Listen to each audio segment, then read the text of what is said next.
Hello everyone and welcome to Unacademy. मेरा नाम है शिवांगी गौतम और आज के क्लास में हम एक बहुत ही इंपॉर्टेंट सुप्रीम कोर्ट का जजमेंट डिस्कस करने वाले हैं जो कि नए साल में यानी इन जनवरी 2023 फर्स्ट वर्डिक्ट सुप्रीम कोर्ट का आया है। द डीमोनेटाइजेशन केस वर्डिक्ट क्या है? ये केस नोटबंदी को चुनौती देने वाली ये जो याचिका थी इसको क्यों कंसिडर करा सुप्रीम कोर्ट ने, इस पे जो 5 जजेस का बेंच बैठा था उसमें कौन से जस्टिसेस थे, क्या उनका जजमेंट आया और डीमोनेटाइजेशन क्या है, इसका क्या इम्पैक्ट रहा भारत पर, भारत की इकोनॉमी पर, इन सारी की सारी चीज़ों पे हम फोकस करने वाले हैं। Welcome to the class and now starting with the first and the very foremost part with respect to today's class। पहली चीज तो भाई ये जानने वाली है कि ये जो पूरा का पूरा इशू है जो न्यूज में था क्या और किस तरीके से काम में आया। तो सुप्रीम कोर्ट का जो वर्ष 2023 यानी ऑफ द ईयर 2023 जो पहला वर्किंग डे था, वहां पे उन्होंने एक डिसीजन होल्ड करा कि they said that the central government what ever decisions were taken in the year 2016, जहां पे वो डीमोनेटाइज करा उन्होंने करेंसी नोट्स को 500 और 1000 के डिनोमिनेशंस के, दैट वर एब्सोल्युटली राइट। तो ये 5 जजेस का बेंच था जिसमें जस्टिस S.A. नाजीर इसको हेड कर रहे थे। 4 जजेस ने वोट करा इन फेवर कि upholding note ban was right. एक जज दैट इज जस्टिस नागर रत्ना, उन्होंने इसको डिसेंट करा। क्या उनका स्टेटमेंट था जस्टिस नागरत्ना का, क्या एक व्यू पॉइंट था सुप्रीम कोर्ट का, जो एक ऑफिशियल स्टेटमेंट आया हम उस पर भी देखेंगे।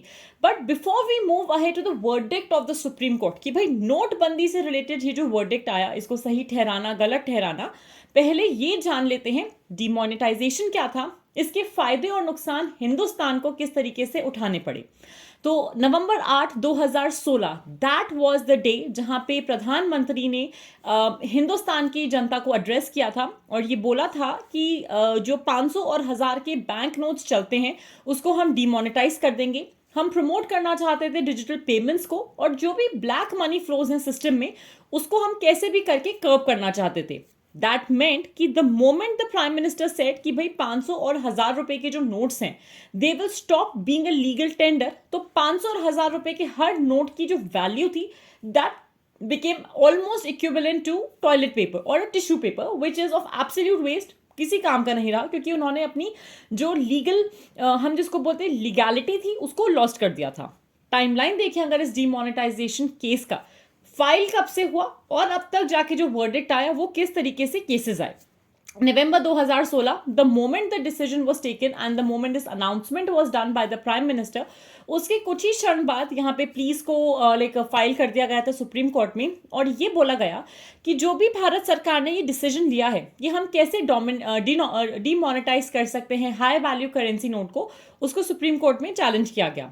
फिर अगस्त 2017 में आरबीआई ने एक पेपर स्टेट निकाला था, ये एक पेपर रिलीज करा था।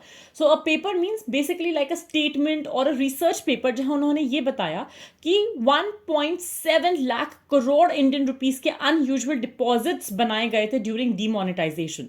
कम्स द ईयर 2022, ये केस चलते रहा जहां पे सितंबर 2022 में एक सुप्रीम कोर्ट ने एक कॉन्स्टिट्यूशन बेंच को बनाया और ये बोला, आप ये देखिए कि ये जो डीमोनेटाइजेशन का डिसीजन था क्या ये वैलिड था, क्या ये सही था या गलत था।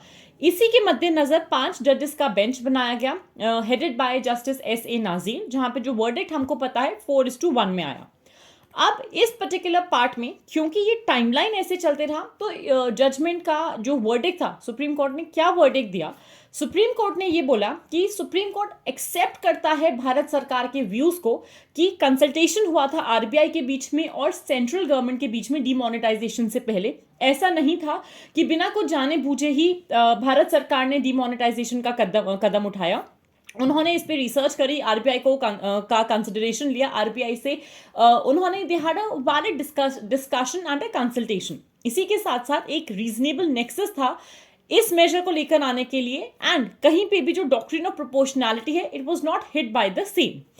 अब यहाँ पे जो समझने वाली चीज है कि वर्डिक्ट तो सुप्रीम कोर्ट ने अपना दे दिया, लेकिन क्यों ये केस चला, मतलब 2016 से लेके 2023 आ गया, इतना लंबा स्ट्रेच पे ये केस क्यों चला। पहले तो हम पॉजिटिव्स देखेंगे डीमोनेटाइजेशन के कि क्या भाई कुछ अच्छा खासा काम हुआ भी, फिर देखेंगे disadvantages. Amongst the first few advantages which come कि भाई एक फ्रॉडुलेंट और क्रिमिनल एक्टिविटीज जो थी वो कम हो गई, क्योंकि आपने जो एग्जिस्टिंग करेंसी है उसी को चेंज कर दिया, उसका लीगल टेंडर ही खत्म हो गया। डीमोनेटाइजेशन के तहत जो भारत सरकार के दिमाग में थॉट प्रोसेस था वो ये था कि अगर बैंकिंग सिस्टम इंप्लीमेंट करेंगे डीमोनेटाइजेशन स्कीम को तो इन्वेस्टमेंट और प्रोक्योरमेंट है वो थोड़ा स्मूथ हो जाएगा, क्योंकि हम डिजिटल मूवमेंट या डिजिटल सिस्टम, डिजिटल पेमेंट्स की तरफ ज़्यादा मूव करने लगेंगे। जो फ्लूइड कैश का रिस्क था उसको भारत सरकार ने हैंडल करा, और as a result of that जो भी लाइबिलिटी थी फॉर एग्जिस्टिंग करेंसी वो डिक्रीज हो जाएगी। ये तो पॉजिटिव्स हो गए। अब नेगेटिव यहाँ पे क्या रहा और किस तरीके से आया, तो डीमोनेटाइजेशन एक कंफ्यूजिंग पार्ट रहा कॉमन पब्लिक के लिए, क्योंकि बहुत सारे लार्ज बिजनेसेस को इनकन्वीनियंस हुई। इसी के साथ साथ जो इकोनॉमी है ना एकदम से हॉल्ट पे आ गई विदाउट एनी ग्रोथ, क्योंकि लोगों को समझ ही नहीं आ रहा था। 500,000 के नोट बंद, बैंकों के बाहर, एटीएम्स के बाहर लंबी लंबी लाइन्स हैं। नोबडी कुड अंडरस्टैंड कि हमारे घर में जो पैसा है हम उसको चेंज कैसे कराएं, उस करेंसी को कैसे चेंज करवाएं। ट्रेडिंग सेक्टर्स को एक मैसिव प्रेडिकमेंट देखना पड़ा कि हम इस नए करेंसी सिस्टम पे एडजस्ट कैसे करेंगे।